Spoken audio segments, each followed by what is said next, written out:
Welcome to the Pro Cheerleading Podcast. This is the only podcast that gives you a raw and unfiltered perspective of what it's really like to be a professional cheerleader. Whether you're currently on a pro team, an alumni, or really curious about what it takes to become a pro cheerleader, the Pro Cheerleading Podcast gives you all the inside scoop and hot topics in the pro cheerleading industry and in-depth interviews of current and former cheerleaders. I'm your host, Mhkeeba. Join me every Wednesday as I reveal the truth behind the Poms.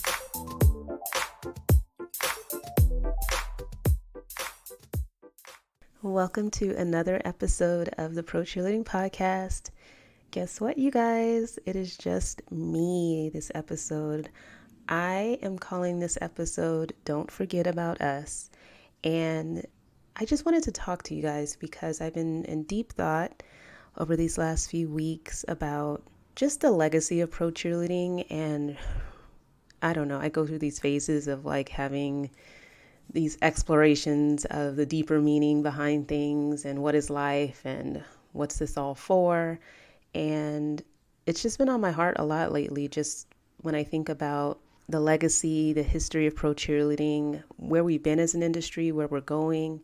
And I just want to share some of the things that have been on my mind and some of the things that I've been researching as well, because there's the Wikipedia, you can hit the Google machine and just try to see what you can find about the history of pro cheer. And this is not going to be a history lesson, you guys. But I do think that each of us individually should reflect on what legacy do we want to leave behind as a professional cheerleader, because as a former Seattle Sea Gal, which, as most of you know, is the former name of the cheerleading team that was all female for the Seattle Seahawks.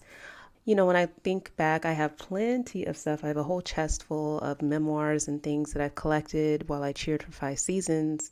But when I think about beyond just my own personal collection, like what else is there to show for what it meant to be a part of that team for so long? What did I actually contribute to being a member of that team?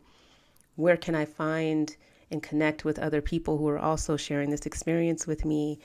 And I think that just started to make me hella sad because there's really no trace of where the program started, the history of the program, the different directors, who were the first members of the squad. Like there's just no information out there about the team in that way. And so it almost makes you feel like, are you really truly part of a legacy? And so during this episode, we're going to be talking about a lot of that. I'll share with you some of the things that I found as I was researching around to see what other teams are like with respect to kind of preserving their legacy, sharing it with people.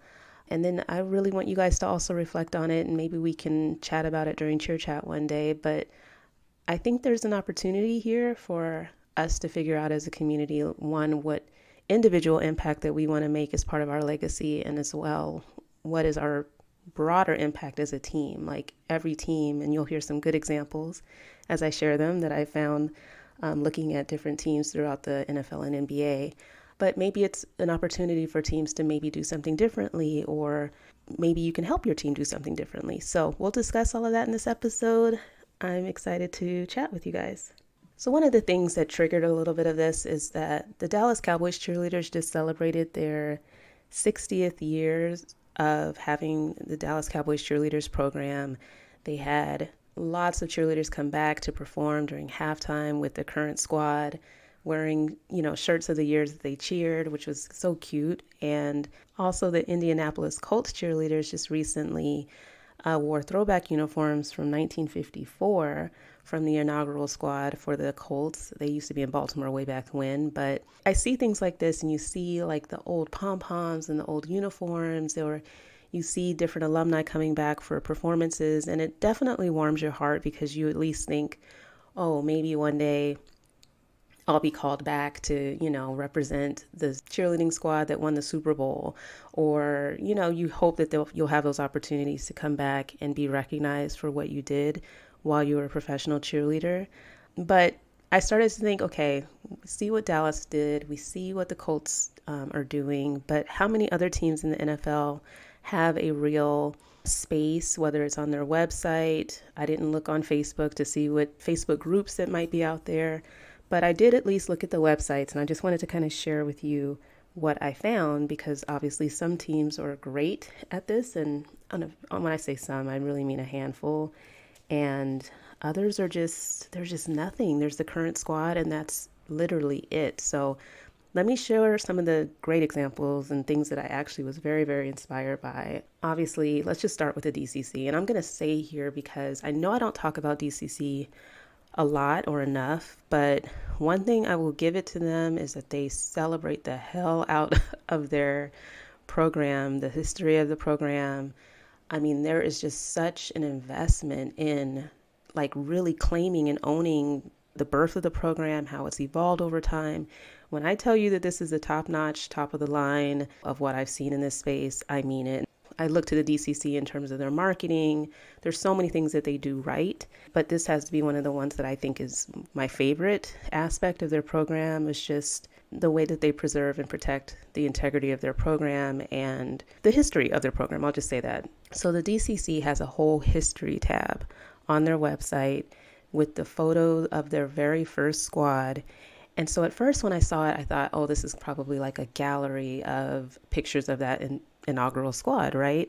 This is going back to like 1961. It's a black and white picture. And I'm like, okay, it's going to be a photo gallery. Yo, every single picture in that gallery had the squad photo. And not even just the squad photo, all the way up until 1989. So from 1961 all the way to 1989, they had the names, first and last names of every single member of the squad. I don't know what made them drop off doing that, but I thought it was beautiful that they had the squad members' names underneath the squad photos for all of those years from 1961 all the way through 1989.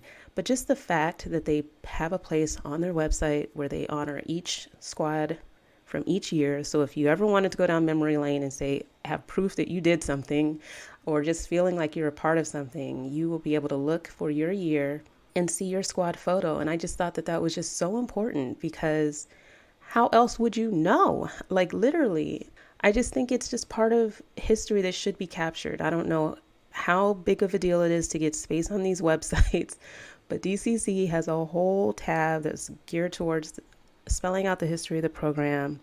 Some things that you just wouldn't even know unless you flip through all those pictures. Like I had no idea that the DCC had male cheerleaders in the 60s. In the late 60s, they had a couple of seasons where they had male cheerleaders. But I just was so impressed that they had every single squad photo. And they also have an alumni spotlight page where they just have little articles or blog posts highlighting former alumni and what they're doing when they cheered. I don't know who's responsible for that, if they're doing it on a volunteer basis, if they're paid for it, I'm not sure. But just that somebody feels that it's important enough to take the time to remind people of the greats that have been on the squad, the contributions that they've made, what they're doing in their lives now. I mean, what a special way to acknowledge the people that made your program what it is today. So they get the freaking award there, hands down. I mean, no other site in the NFL was this extensive. But the one that comes up next for me is the Minnesota Vikings cheerleaders. Their website has squad photos dating back to 1984, and they listed out the captains. After 1998, they would mention, all the captains of the team, but they didn't have every single squad member, but that's okay. The fact that they had their squad photos and made an effort to acknowledge the history with some information about the program. They talked about the different directors. And they also have, an alumni page. Did you know they were called the Vikings? Sorry, I thought that was so funny. But anyway, they were called the Vikings at one point. So these are just little tidbits that you'll get if you kind of read the history. And I wish that there was a place to learn that history. Maybe you learn it as part of the program. But when you think about it, when you have orientation, when you're part of the squad, I don't know that they really spend that much time on the history of the program. I mean, we're tested to oblivion on the actual sporting team. There's a test sometimes when you have your retreat or your training camp that you might go through, but there's not really an emphasis, at least there wasn't for the Seahawks, on the history of our own program. And I think it's important for everybody to know, right? You should know the history of your actual cheerleading program. You should know former directors. You should have a sense of who are the greats that kind of came before you. And some teams maybe do it better than others. But the Vikings were kind of like the next runner-up, if you will, in terms of just an investment in educating about the history, having some shout outs for captains or leaders within the program. The Houston Texans cheerleaders, they have a sign up form on their website to at least request to be a part of their alumni database. And so did the Kansas City Chief cheerleaders. So I thought that that was great, at least if you are, returning to find out information or you're wanting to stay involved with your program years later, that you at least have a way on the website to do so, to make sure that they have your current contact information, make sure you get invited to those halftime performances or different opportunities to be involved as an alumni. But every other NFL site, you guys, literally just had the current team squad. Not even all of them have bios. And like, that is it. And so, when I reflect on, what that means, and that's standard, so maybe not really stand out as like a big deal to you guys. And I think everybody who's currently on a team, you're definitely caught up in the moment. And I hope you're saving things and bookmarking things and developing your own, I call it your like semi-shrine or something of your accomplishments as being part of a team. But hopefully you'll think of the broader picture, because you'll have your collection, but it's not really out there for other people to enjoy and consume. And it's just an open question of how do we really feel about that? And when you think of the effort that it would take and who's really responsible for it, I mean, I'm sure the directors, they're trying to manage, having a new team of 30 plus people to be responsible for every season. So I'm sure like somebody working on the archives or digging up old photos and organizing all of it, that's not a priority probably of anybody in the front office. But I mean, there's so many unpaid internships. There might be even people who would do it for free that are on the team. Not to suggest that your time is not valuable, but there has to be somebody who cares enough, right, to actually want to create some sort of preservation of all of these records. And it is important. When I think of the Seahawks, all I've heard through the rumor mill is just that a lot of our artifacts, if you want to call it that, old uniforms, things were given away for charitable purposes. So there's really not going to be much of a trace of what used to be of our program. And at some point, I think all of us are going to want to relive this or revisit this. And I'm just worried that there really isn't a conscious effort made to, I mean, I'm not a museum curator. I don't know how people do this, but there's some thought to how do you curate and keep all of this like important content so that you're able to tell a story of what your program consisted of over the years. There is a book that I bought that I still haven't read about the Chicago Bears cheerleaders when they had them back in the day, the Honey Bears. So even though I have not read the book about the Chicago Honey Bears, I will share with you guys, it's called Missing from the Sidelines, The Untold Stories of the Chicago Honey Bears NFL Cheerleaders. And if you guys don't know, the Honey Bears were disbanded by the front office of the Chicago Bears immediately following their Super Bowl victory back in 1986. And, the book tries to kind of go behind the scenes and really answer the question as to what happened to them, why were they disbanded. Different people have tried to resurrect the Honey Bears cheerleaders over the years. They've had petitions and newspapers and have wanted to try to bring them back. In their preface, they were saying, why write a book about the Chicago Honey Bears? Because after all these years, there are still unanswered questions and mysteries. What happened to the beloved Honey Bears, and where are they now? They may be missing from the sidelines, but their personal stories unfold in this book as never told before. They felt it was time to share their perspective from the sidelines, along with their experiences, disappointments, and memories. And like I said, it just makes me think that one day there's going to be a book about different programs that I've seen change over the years. And I just think if there's an effort to capture these memories, capture these moments, at least with some basic, squad photos or any kind of information that you can get at the time, because a lot of this isn't really available on the websites anymore. I just think if we don't do that, there's going to be people coming out 30, 40 years from now with books talking about their program and maybe some of the things that I think we just don't want to forget. We don't want them to forget. We don't want to forget. So I'll provide a link to check out that book in the show notes as well. At some point, somebody's going to want to tell their story or realize that people don't know a huge chunk of history. And, maybe you guys will write a book one day, who knows, but keep all of the things that you're treasuring of your time and maybe ask the question of why isn't there a broader effort, or maybe there is and there's just no spot for it to live online. But I think it's a question that's worth raising for this community because, even the 3 short years that I've been doing this podcast, I've seen our landscape change so much. And it's fine that programs have changed directions and are starting new traditions, but it'd be great if it was a continuum of at least the initial story that was told. How was the team initially formed? What were they called? What did they wear? How did the uniforms change over the years? Who were the directors over the years? When did they first introduce male cheerleaders? I just think it's all part of the history, and I've been super sentimental lately about what it all means if it's not captured anywhere.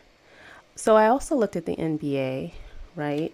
And it was even worse, to be honest, and I was surprised actually, because I don't know why I thought it would be different, but the Laker girls, they had, squad posters going back to their 2014 season, but that sounds so long ago, but it really wasn't. And then the Utah Jazz dancers had some squad rosters going back to the 2011 season. So only a couple had prior years on their page, and some of them didn't even have updated rosters even for this season. So I do want to mention, out of fairness, though, that I noticed, I think when it was during quarantine, obviously last year of 2020, a lot of teams got really creative on social media because they weren't able to be out there performing and maybe they had more time on their hands. But I didn't remember that the Portland Blazer dancers on their Instagram would allow certain alumni takeovers or features on their page where people shared their own pictures and memories of being on the team and, talked about what they were doing currently. And so I think even if it can't be an official place on the website, that at least was a creative way using social media to connect former Blazer dancers, to share what they're up to, share some of their pictures online, and what they appreciated the most about being part of the squad. I think that's a very good way of doing something to at least involve your alumni network and share some history of the program. I get that it's just a feat and a task, and it probably takes a lot of time to maintain, but you should be able to go and read about the history of the program and how the program has evolved, and maybe at least see the squad photos from the prior years, just so that you can have a sense of the overall meaning of the program and the history of the program. And so when I was thinking about who should really capture this, whether it's somebody internal within the organization, if somebody's going to decide, like I did with a podcast, that, hey, I'm going to create a historic database of all of the cheerleading programs throughout the NFL and NBA, and that's going to be my passion project for life. Maybe they're going to open a museum. Who the heck knows? But I know it has to be somebody who's really passionate about this space, who really cares about this space, who is probably a part of this space. But for now, since we don't really have that, there is a website, obviously the Ultimate Cheerleaders website. I'm sure some of you know about that, where I think they have a lot of archived content, maybe not dating as far back as, when these programs first began, but they do have a lot of articles and content and pictures posted of prior years for the NFL and NBA and even other leagues. So that would be a place to check out. And if you haven't heard of the website, I'll link it below. There's also a website that somebody sent in, and thank you so much, Della, but it was called pompedia.com, and it's like a fan site, but they're trying to track and name all of the cheerleaders for the NFL and NBA for all the different years. And so, I checked the site out, and I know that it's probably really, really hard to get all of that done accurately. But I mean, what a feat to even try to take on as a fan, to try to put together who the rookies are. I mean, that's a lot of work. But I just think when you look at those sites, if you do go check them out, it should make you think like, wow, we should really make an effort to try to make this easier for all of us, because trust me, at some point you're going to look back on your life and you're going to want more evidence than what's in your big chest full of all of your memories of your time performing. It's probably going to be something that you cherish in that way, which leads me to kind of like the conversation around alumni organizations and some of the the things that you treasure the most that you guys shared in terms of traditions. A lot of people mentioned kind of like the rings or the jewelry that you get to signify your rookie year as part of the team. Some people mentioned just in terms of traditions, like the prayer circle that you would do before going out to perform on game days. That's one of the things that I liked as well. Some of you had like a pregame chant. And then, obviously people just mention their uniforms as part of that tradition that they really preserve and hold dearly to their hearts. And I think as you do move on and you become an alumni of these organizations, you have your friends that you've made over the years as being on a team, but you also have this alumni group that's supposed to be kind of like an extension of your time and a way to keep in touch with people, network, et cetera, et cetera.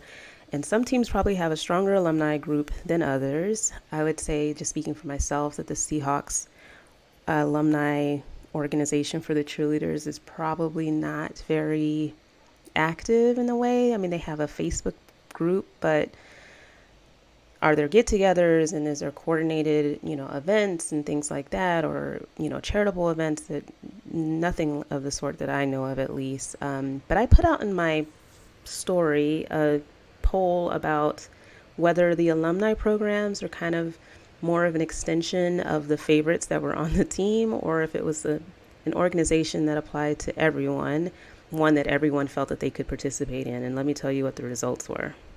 So, believe it or not, the results from that poll, I asked, is your team's alumni outreach organized and equitable or just for the faves?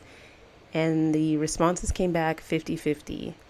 So half of you guys thought it was just for the faves, and the other half thought that it was structured to be fitting for everybody. But I thought that that was pretty telling, because we all know the politics. I mean, I think when it comes down to, some of these opportunities to come back for game day, or maybe even to work game day alongside, the current team directors or coaches, that's kind of like based on the homie network, right? I mean, it's not necessarily something that's put out to a larger group, like where other people can possibly volunteer. It's based on who's in the leadership at the time and who their network of people are. And I even got wind of just an incident that happened with the Tennessee Titans cheerleaders that were supposed to come back for a halftime recognition. I forget what it specifically was for, but there were a lot of issues because the communication did not go out to everybody. It excluded a Pro Bowl cheerleader, if I remember correctly, even. And I mean, it just seemed like it was already determined from the get-go, which just based on how quickly people responded, they were already told that it was full. And ultimately, the Titans decided not to have any of the cheerleaders present because they claimed they had some space limitations with COVID and whatnot, and they didn't mean to upset everybody by leaving people out. And so they just removed the opportunity from everyone. But it made me think, like, I think this is kind of common. I mean, at least 50% say so, that there is probably a little bit of favoritism in the way that some of the alumni organizations either operate. From what I can tell, there's just a lot of things that come to mind as to what that organization is truly supposed to serve for. And I would love to hear from you guys. I mean, it looks like there are some programs with a really, really strong alumni base, like the Raiderettes. It looks like their alumni come and give them gifts before games. I'm not speaking for everyone, obviously. It was split half and half, so I'm sure there's some amazing experiences with alumni organizations, and then some that are more questionable. But I think it's just something also to talk about, because that is a way for you to stay involved and feel like you are part of history and that you're giving back to the people who are currently on the team and helping them understand and appreciate the history. But I feel like if it gets lost, the bigger picture of what you're a part of when you're on these teams, you may not be thinking about it now, but you're going to down the road, and it's going to be a really, really missed opportunity. It starts with a history. If it's taught, if it's something that's truly appreciated, then everybody will want to stay a part of that. And I think it'll have a strong alumni base who will give back to the younger generations. And you see that with certain programs like DCC and others, where they make a point to have them understand the lineage that they're part of. It's something that they're proud of and that they celebrate. And I guess I just want to see that for all of the teams. I really, really do. And I'm hoping, like, having a platform like this, because of course, where is this all going, right? I just hope that it's the beginning of a conversation. I mean, this podcast will hopefully live on where people can listen back and understand what it was like to be a professional cheerleader during this time period. But I would love if it were something that was even far more reaching back to understanding what it used to be like, right? And as the industry continues to change and evolve, to really have like a reference point, right? I mean, because this is all a continuum, we're all connected. And, even for other leagues, I mean, it's not just NFL, NBA. Maybe it's a very new program. Maybe you're part of a team that just formed, or you're less than 10 years old. And you don't have as much to dig back to. So it's not too late to get started. You don't have 60 years that you're trying to wrap your arms around. So maybe if you're on some of these semi-pro teams, that you can make a contribution to try to pull some of that data together. Because trust me, if we don't care, then nobody else is going to care. And to the extent the front offices have some of these records, or, you really want to reach out to those people and make that connection now, because you just want to do it now. Like, watch, there's going to be like a couple years from now, like 20, 30 years from now, this whole effort to try to pull together all of these artifacts and records. And I just think we can actually try to do something now to create that bridge, maybe making it a little easier. And I know my girls and I, we've always talked about having like a garage party or something where we just kind of go through our old memories, because we all have our own collection of things. But how cool it would be to just kind of relive and revisit that, and hearing each other's memories that are shared, and seeing the different things that they've kept that meant something to them. Because your own individual experience is one thing, but your collective experience is another. And I do hope that beyond the little research that I was able to do, that your teams do have some way of teaching the history of the program and keeping you connected to your alumni base. And if it's something that can use improvement, I just encourage people to think about, maybe that is the mark that you leave on your team, that you actually are going to make an effort to create an archive of your team's history. Because, social media is cute and all, and you'll forever have your own personal social media account. Maybe some teams have social media accounts while you're on the team, but not to say that it's going to go away and disappear, but what else are we going to have besides the cute pictures that we post? I just think that's an important thing to think about, and maybe it's something that you can contribute to, and hopefully leaving a mark on your team. And it's something that you'll be able to go back to. I mean, you guys, I just had a birthday, and maybe this is just me getting old, but I just think that, again, looking back on the past 3 years, this is something that I can guarantee you, similar to this Chicago Bears book that I still need to dig into. There's going to be a time where you're going to wonder, or people might even wonder, whatever happened to fill in the blank. Think about your programs as they've changed. And I think it's not unreasonable to predict that things are going to continually change, and people are going to wonder what it truly was like at one point. And who better to tell the story than us? And I'm not opening up a library or a museum anytime soon, but I just encourage you guys to reflect on that. We don't want to be forgotten. We don't want it to be, when people are researching, that they only come across the articles talking about crap. Like, we want to have our own way of preserving the things that we love about our teams, the things that you guys wrote in about that you enjoy. And maybe some of these traditions are top secret, I don't know. But even if it's just for your team, I think it would be a beautiful thing for you to try to capture. And so that is my little 2 cents on our legacy. I'm going to make sure I didn't forget anything. Oh, one thing I did want to say was just that there are some alumni organizations. Well, there's one that I know that's out there. I don't know that there is one for the NBA, but for the NFL, there is the National Football Cheerleaders Alumni Association, and they have a biennial, I believe. Every 2 years, they try to have a reunion. And so this is their 5th reunion that they're going to be having next year in July 22nd through the 23rd. I'll link their website in the notes so that you can check it out. They have team chapters of alumni groups. And so you can check to see if your team has an alumni group. I don't know how active they are, but you do have to be a member of the local chapter to be able to go to the events. I'm going to try to crash anyway. But their mission is to enable former NFL cheerleaders to connect, contribute to local and national charitable organizations, and to support fellow alumni when in need. So there is something out there. Even if your team doesn't have a very active alumni group, if they are part of this association, then you can kind of expand your horizons and connect with other NFL cheerleaders for different teams. And I've seen, their posts over the years and the website. It's in Jacksonville, Florida this year.